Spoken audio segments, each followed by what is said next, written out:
Hey, I'm just setting off to drive down to Brighton. It's bright and early-ish, and we're going to the Lucky Frog Studio exhibition, which features lots of artists who I work with and know already, and plenty of other artists who I'm looking forward to meeting for the first time.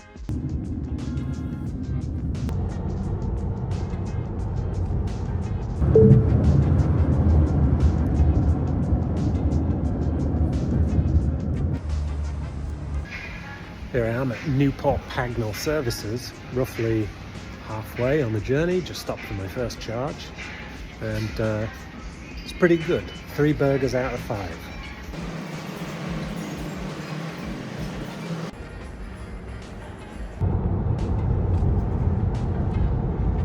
One of the reasons I like driving an electric car is because it's so quiet.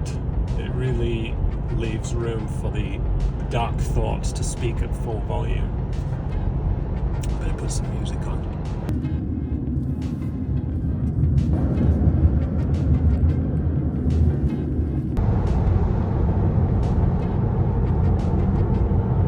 The Folklore exhibition is on until the 30th of November at the Phoenix Arts Space in Brighton. You should definitely check it out. It was organised by some of my friends at the Lucky Frog Studio, but it features lots of different artists from around Brighton and Hove. I got myself a lovely print from Laurie Avon, who I met for the first time this weekend. And make sure you follow some of the people I've tagged in the description below.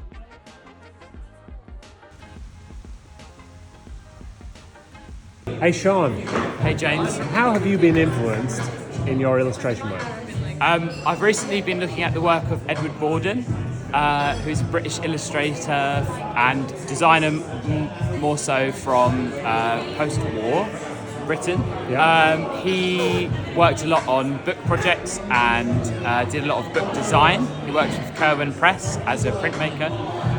But he's got an interesting style of artwork because he's very much like design-led but through drawing.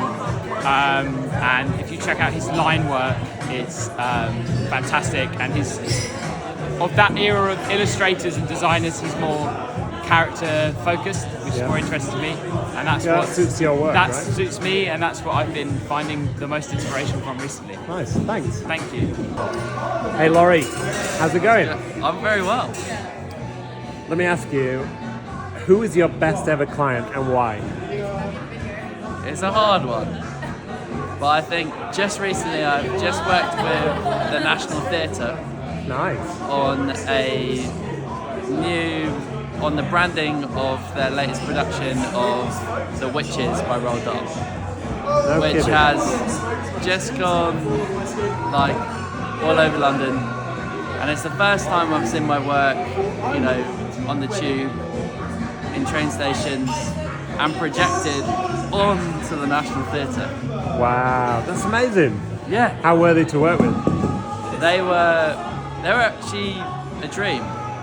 Both difficult because I had to learn how to kind of negotiate with lots of cooks because there was the Roald Dahl storytelling company, the National Theatre, and like my art director Louise, who was amazing.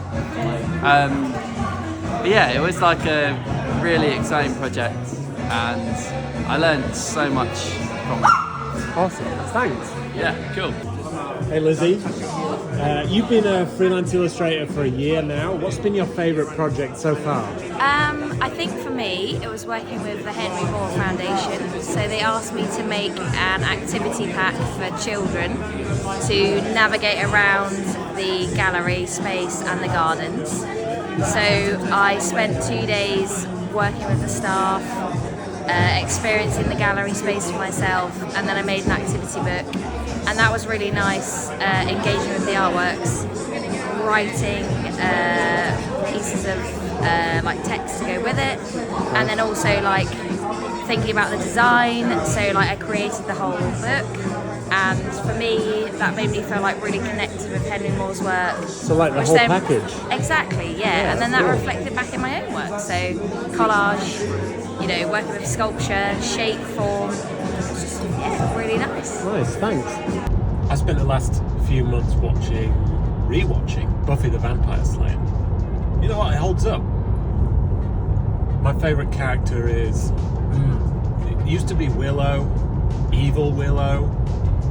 Maybe now it's Spike, though. Although Anya has her moments, too.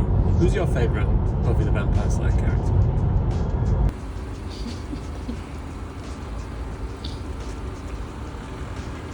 We also watched Angel. A lot of people don't really like Angel or never bother to watch it. I like it, actually. I think it's good. Maybe even... No, I won't say better, but I like it a lot.